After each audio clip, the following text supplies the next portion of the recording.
Kur mori pushtetin në vitin 2013, kryeministri Edi Rama u zotua se nuk do të jepte më leje për hidrocentrale të vegjël deri në 2 megawatt. Në realitet, shifrat zyrtare thonë tjetër gjë. Nga 80 hidrocentrale private që kishte në vitin 2013, sot numërohen mbi 200 të tilla të shpërndara në të gjithë territorin e vendit.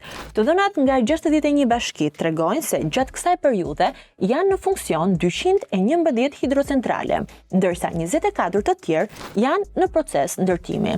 Bashkitë që panë më shumë tuba dhe diga në lumenjtë e tyre ishin Librazhdi me 21 hidrocentrale, Dibra me 19, Korça dhe Maliqi me 15 secila, Skrapari me 13, Mirdita dhe Klosi me 12 hidrocentrale. Në Librazh po ndërtohen edhe 8 impiante të tjera, teksa në Elbasan janë 5, në Gramsh, Maliq dhe Mirdit 4, në Porrenjas 3 të tillë, ndërsa në Dibër, Klos, Mad dhe Fusharës është duke u ndërtuar të paktën nga 1 hidrocentral. Por ka edhe shumë hidrocentrale që janë në procedura, që do thot kanë siguruar kontratat apo lejet, por ende nuk kanë nisur nga puna. Në këtë pikë ka një mospërputhje të dhënash mes atyre të bashkive dhe atyre të Agjencisë Kombëtare të Burimeve Natyrore.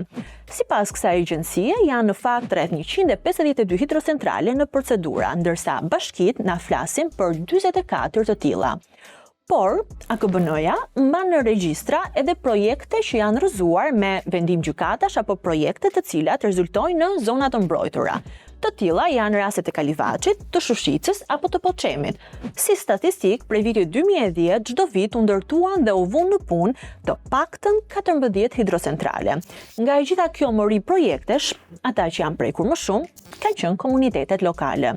Në Kaçinar, në Kurdari, në Zallë Gjoçaj, në Lufaj e kudo ku janë organizuar dhe vijojnë protestat, banorët flasin për të njëjtin problem. Uji futet në tuba, pa dakordsinë e tyre dhe pa transparencë për vendimarrjen. Ekspertët nga ana tjetër shprehen se devijimi i lumenjve ka shkatëruar habitatet yjore, ka dëmtuar bujqësinë dhe ka zhdukur burimet jetike për fshatrat.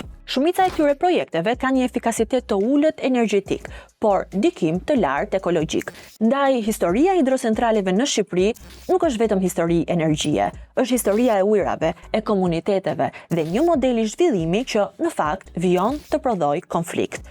Pyetja që mbetet në këtë mes është kush përfiton realisht dhe kush e paguan këtë energji të gjelbër. Për të mësuar më shumë, lexoni artikullin në koment ose në bio.